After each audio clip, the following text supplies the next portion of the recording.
وہ मखलूक जिसने इंसानियत को बदल दिया। क्या आपने कभी सोचा है कि इंसानी तारीख के सबसे बड़े राजों में से एक आज तक दुनिया के सामने एक ऐसा वाक़या है जिसने न सिर्फ बल्कि पूरी ज़मीन की शक्ल बदल कर दी। फरिश्ते, इंसान और वो पुरअसरार मखलूक जो आसमान से उतरी और ऐसी हरकतें की कि अल्लाह के अजाब ने पूरी दुनिया को लपेट में ले लिया। ये वही मखलूकात थी जिन्होंने इंसानी औरतों से ताल्लुकात कायम किए और ऐसी शैतानी नस्ल पैदा की जिसने ज़मीन पर खौफ और हिरास फैला दिया। यही मखलूकात कौम आद की बुनियाद बनी, वही कौम जो लंबी, ताकतवर और नाकाबिल शिकस्त समझी जाती थी, और आखिरकार यह मखलूकात अल्लाह के अजाब का शिकार हुई। लेकिन असल सवाल ये है, ये सब कुछ कैसे हुआ? हज़रत इदरीस अलैहिस्सलाम के सहीफों में ऐसा कौन सा राज छुपा था जिसे आज भी दुनिया से छुपाया जा रहा है? जानने के लिए वीडियो को आखिर तक जरूर देखें। अस्सलाम वालेकुम रहमतुल्लाहि व बरकातुहू। मैं हूं जमील अहमद जामी। दोस्तों, बाइबल में हज़रत इदरीस अलैहिस्सलाम को ईनो के नाम से पुकारा गया है। राज और पेशगोइयां मौजूद हैं जिन पर से आज तक पर्दा नहीं उठाया जा सका। इस किताब के बाद मुंदरजात मौजूदा तौरेत, इंजील और कुरान के बुनियादी नजरियात से मुतसादिम मालूम होते हैं, जिसके बायस इसे कभी भी आसमानी किताब में शामिल नहीं किया गया, खास तौर पर बाइबल और तौरेत में, जहां दीगर कई अंबिया इकराम पर नाजिल होने वाले सहीफे मौजूद हैं। वो मखलूकात जिन्होंने उस वक्त फितरा, फसाद, खूनरेजी, जादू और इंसानों की बिगाड़ में अहम किरदार अदा किया था। इस किताब का कुछ हिस्सा 1947 में डेड सी स्क्रोल्स से भी दरियाफ्त हुआ था। तकरीबन 200 साल कबल ये किताब मंजर आम पर आई, लेकिन मौरखीन का मानना है कि ये हज़रत ईसा अलैहिस्सलाम की पैदाइश से भी 200 साल पहले किसी शख्स ने लिखी थी, यानी उसका असल नुस्खा मौजूद नहीं। सनद या गैर मुस्तनद होने की कोई तस्दीक नहीं की जा सकती। 100 ईस्वी में, यानी हज़रत ईसा अलैहिस्सलाम के आसमान पर उठाए जाने के तकरीबन 1 सदी बाद उसे तौरेत और इंजील से निकाल दिया गया। उसकी बुनियादी वजह यह थी कि इसमें मौजूद पेशगोइयों का ना तो कलीसा यानी चर्च के पास कोई जवाब था और ना ही यहूदी उलमा के पास, जबकि उस वक्त इस्लाम भी जाहिर नहीं हुआ था। कुरान करीम हज़रत इदरीस अलैहिस्सलाम का जिक्र 2 मकामात पर आया है।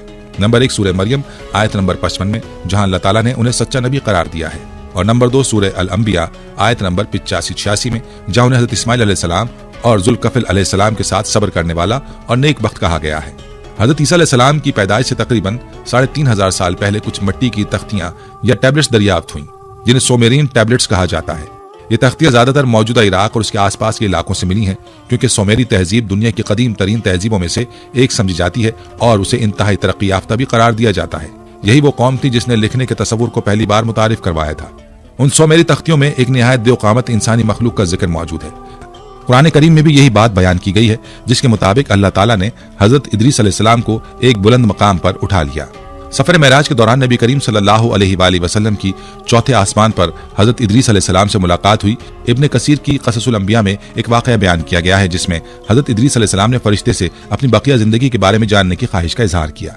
जब वही का फरिश्ता हजरत इदरीस अलैहिस्सलाम के पास आया तो उन्होंने अपनी ख्वाहिश जाहिर की। ये फरिश्ता उन्हें चौथे आसमान पर लेकर मलकुल मौत के पास पहुंचा। जब मलकुल मौत से पूछा गया कि हजरत इदरीस अलैहिस्सलाम कहाँ है, तो जवाब मिला, वो मेरी पुश्त पर सवार हैं। ये सुनकर मलकुल मौत हैरान हुआ और बोला, अल्लाह ने मुझे हुक्म दिया था कि हज़रत इदरीस अलैहिस्सलाम की रूह को चौथे आसमान पर कब्ज करना है, और मैं सोच रहा था कि कैसे मुमकिन होगा, क्योंकि वो तो जमीन पर मौजूद हैं। चुनाचे वहीं हज़रत इदरीस अलैहिस्सलाम की रूह कब्ज कर ली गई। यहाँ ये सवाल पैदा होता है कि एक इंसान का मादी जिस्म चौथे आसमान पर कैसे पहुंचा। कुरान हदीस के मुताबिक फरिश्ते जमीन और आसमान के दरमियान रोशनी की रफ्तार से सफर करते हैं, और हज़रत इदरीस अलैहिस्सलाम को भी उसी आसमानी रास्ते से गुजारा गया था। यही वो नुक्ता है जिस पर साजिशी नजरियात बहुत मशहूर हैं, जिनके मुताबिक अमेरिका ने इराक पर हमला सिर्फ तेल के हुसूल के लिए नहीं किया था, बल्कि उसके पीछे कुछ और वजूहात भी थीं। मुस्लिम दुनिया के इत्तेहाद की अदम मौजूदगी सिर्फ सियासी या समाजी वजूहात तक महदूद नहीं थी, बल्कि इसके पीछे सोमेरी तख्तियों का मामला भी था, यानी सोमेरियन टैबलेट्स का मामला भी था। ये कदीम तख्तियां बरतानिया और अमेरिका ले जाई गईं, जहां इनमें से ज्यादातर को अभी तक दुनिया के सामने नहीं लाया गया। जो थोड़ी बहुत मालूमात आम की गई हैं, उनमें से एक इराकी म्यूजियम में मौजूद है, जबकि बाकी को मगरबी ममालिक में महफूज रखा गया है। ये नजरिया भी पाया जाता है कि यही तख्तियां उन राजों को खोलने में मददगार साबित हो सकती हैं जो हजरत इदरीस अलैहिस्सलाम ने फरिश्ते के साथ आसमानों के सफर के दौरान देखे थे। हजरत इदरीस अलैहिस्सलाम का चौथे आसमान पर जाना ये एक निहायत आम नुक्ता है कि हजरत इदरीस अलैहिस्सलाम की रूह को चौथे आसमान पर कब्ज किया गया था। यानी अगर आज का इंसान किसी तरह उन आसमानी रास्तों को तलाश भी कर ले, तो भी उसका मादे जिस्म उनकी शिद्दत को बर्दाश्त नहीं कर सकेगा। बुक ऑफ इनॉक में दर्ज है कि अल्लाह ने हजरत इदरीस अलैहिस्सलाम की आंखों से आसमान का पर्दा हटा दिया था, ताकि वो अल्लाह की निशानियां देख सकें। इससे साबित होता है कि यह खास प्रोटोकॉल था जो अल्लाह ने सिर्फ हजरत इदरीस अलैहिस्सलाम को दिया था, न कि आम इंसानों को। अगर आज का इंसान इस राज को जान भी ले, तब भी ये पर्दा उसके सामने मौजूद रहेगा, जैसे बाकी लोगों के लिए मौजूद है। ये पर्दा ब्लैक होल्स हो सकते हैं, कोई आसमानी दरवाजा या फिर कोई पुरअसरार पोर्टल। वल्लाह आलम। बुक ऑफ इनोक को 5 हिस्सों में तकसीम किया गया है, जिनमें कई हैरत अंगेज दावे शामिल हैं। हजरत इदरीस अलैहिस्सलाम के वालिद के जमाने में जमीन पर उतरे। ये फरिश्ते तादाद में 200 थे और वो एक पहाड़ पर इंसानी शक्ल में जाहिर हुए। ان کے سردار فرشتے نے باقی 1999 فرشتوں سے یہ وعدہ لیا کہ وہ سب مل کر انسانوں کی نسل کو بگاڑیں گے اور انہیں مختلف گناہوں کی تعلیم دیں گے۔ واچرز نے انسانوں کو کچھ گناہ اور شیطانی کام سکھائے، جن میں نمبر 1 انسانی تخلیق میں تبدیلی، انسان اور جانوروں کے جنیاتی ملاپ، نمبر 3 فحاشی اور بے حیائی کو عام کرنا، ہتھیار بنانا جیسے تلواریں اور خنجر، زیورات اور بناوٹی اشیاء تیار کرنا تاکہ انسان خود کو سنوار سکے۔ بک آف انوک کے مطابق عزازیل شیطان نے انسانوں کو ہتھیار بنانا سکھایا تاکہ وہ ایک دوسرے کے خلاف جنگ کریں اور قتل و غارت کریں۔ اس نے انسانوں کو قیمتی دھاتوں اور زیورات کے بارے میں سکھایا تاکہ وہ خود کو سنواریں اور اس کے نتیجے میں فحاشی اور بدکاری عام ہو۔ یہی شیطان تھا جس نے انسانوں کو بت پرستی اور مورتیوں کا طریقہ سکھایا تاکہ وہ اللہ کے بجائے ان کی عبادت کریں۔ یہی وہ تعلیمات تھی جنہوں نے حضرت نوح علیہ السلام کی قوم میں دوبارہ شرک، بت پرستی اور نئے گناہوں کی بنیاد رکھی۔ اسی شیطانی مخلوق نے انسانی عورتوں کے ساتھ جنسی تعلقات قائم کیے، جس کے نتیجے میں 2 قامت انسان نیفیلیم پیدا ہوئے، اور یہ انسان انتہائی لمبے، طاقتور اور لمبی عمریں پانے والے تھے۔ نیفیلیم خونخوار اور خوفناک مخلوق۔ یہ نیفیلیم اتنے طاقتور اور وحشی تھے کہ انہوں نے عام انسانوں کا شکار شروع کر دیا۔ یہ انسان کو مار کر کھانے لگے، یہاں تک کہ کسی جانور کو بھی نہ چھوڑتے۔ کچھ وقت بعد یہ خود ہی آپس میں جنگ کرنے اور ایک دوسرے کو قتل کرنے لگے۔ واچرز اور حیوانی نسلوں کی پیدائش۔ انہی واچرز نے انسانوں اور جانوروں کو آپس میں ملا کر کئی عجیب و غریب حیوانی نسلیں پیدا کی۔ دنیا کے مختلف حصوں میں ایسی قدیم مورتیوں کے شواہد ملے ہیں جو اس بات کی تصدیق کرتی ہیں۔ ان میں سے واضح طور پر ایسی مخلوقات کو دکھایا گیا ہے جن کے آدھے جسم انسانی اور آدھے کسی جانور جیسے ہیں۔ سوال یہ پیدا ہوتا ہے کہ 10,000 سال پہلے کے انسانوں کو یہ سب کیسے معلوم تھا؟ بک آف انوک میں یہ بیان کردہ واقعہ غیر منطقی کیوں ہے؟ بک آف انوک میں یہ بھی ذکر کیا گیا ہے کہ ان فرشتوں نے انسانی عورتوں سے تعلق قائم کیے، لیکن یہ تصور قرآن و سنت کے مطابق غیر منطقی ہے، کیونکہ نمبر 1 فرشتوں کی کوئی جنس نہیں ہوتی، نمبر 2 فرشتوں میں مرد یا عورت کا تصور نہیں پایا جاتا، نمبر 3 یہ خصوصیت صرف جنات میں موجود ہے جو انسانوں پر عاشق ہو کر ان سے تعلقات قائم کر سکتے ہیں۔ لہٰذا یہ تمام دعوے شیطان اور شیاطین جنات پر بالکل فٹ بیٹھتے ہیں، کیونکہ فرشتے اللہ کی مخلوق ہیں اور کبھی بھی اس کے حکم کی نافرمانی نہیں کر سکتے۔ شیطان اور اس کے ساتھی جنات ہی وہ مخلوق ہیں جو انسانوں کو گمراہ کرتی ہیں۔ قوم عاد اور نیفلیم کی مشابہت۔ قوم عاد جو کہ حضرت نوح علیہ السلام کی چوتھی نسل سے تھی، کھجور کے درختوں جتنی لمبی اور طاقتور تھی، یہ نیفلیم کی نسل کی طرح لگتے تھے اور ان پر اللہ کا دردناک عذاب آیا کیونکہ وہ اللہ کے نافرمان ہو چکے تھے۔ نیفلیم جیسے 20 فٹ لمبے انسان بغیر کسی بڑے جنیاتی تغیر کے پیدا ہو جائیں، یہ آج کی جدید سائنس کے مطابق ممکن نہیں۔ قرآن کریم کا واضح موقف۔ قرآن ان تمام دعووں کو واضح طور پر رد کر دیتا ہے کہ واچرز کا سردار شیطان تھا اور وہ کوئی فرشتہ نہیں تھا بلکہ ایک جن تھا۔ فرشتے کبھی اللہ کے حکم سے انحراف نہیں کر سکتے۔ یہی وجہ ہے کہ شیطان ہی انسانیت کا سب سے بڑا دشمن ہے، کیونکہ وہ خود بھی جن تھا اور انسانوں سے ازلی دشمنی رکھتا تھا۔ شیطان اور اس کے ساتھی جنات یا فرشتے، چونکہ فرشتے اللہ کے حکم کی نافرمانی نہیں کر سکتے، اس لیے یہ تصور کرنا کہ شیطان کے ساتھ کچھ فرشتے بھی گرا دیے گئے تھے غیر منطقی ہے۔ اصل میں وہ سب جنات ہی تھے جو شیطان کے ساتھ زمین پر بھیجے گئے۔ یہاں تک کا واقعہ کچھ من گھڑت اور تحریف شدہ معلوم ہوتا ہے، لیکن اس کے بعد کی تفصیلات کچھ حد تک منطقی معلوم ہوتی ہیں، کیونکہ جنات اور انسانوں کے میل جول کا تصور ممکن ہے۔ اگر کسی انسان اور جن کے درمیان تعلق قائم ہو تو اس سے ایسی اولاد پیدا ہو سکتی جو انتہائی طاقتور، قداور اور لمبی عمر والی ہو۔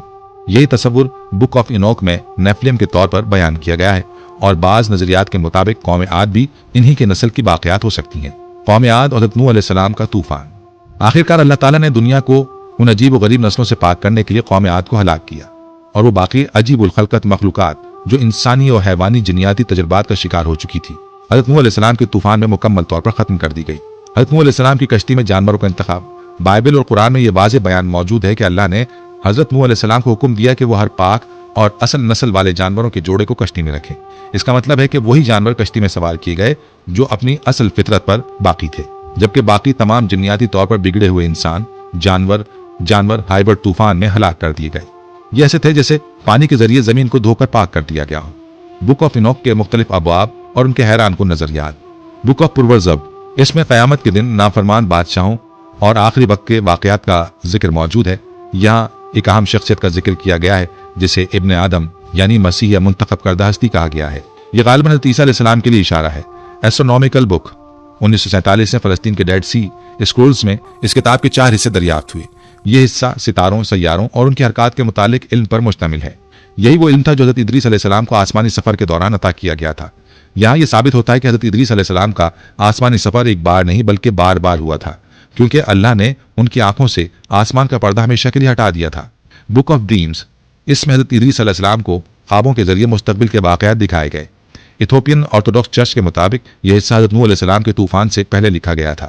میسج آف انوک، ماہرین کے مطابق یہ حصہ 170 سے 200 قبل مسیح میں لکھا گیا تھا۔ اس میں دنیا کی تاریخ کو 10 ادوار میں تقسیم کیا گیا ہے۔ जिन में से 4 माजी और 3 मुस्तकबिल से मुताल्लिक हैं। नसीहतें और हिदायतें।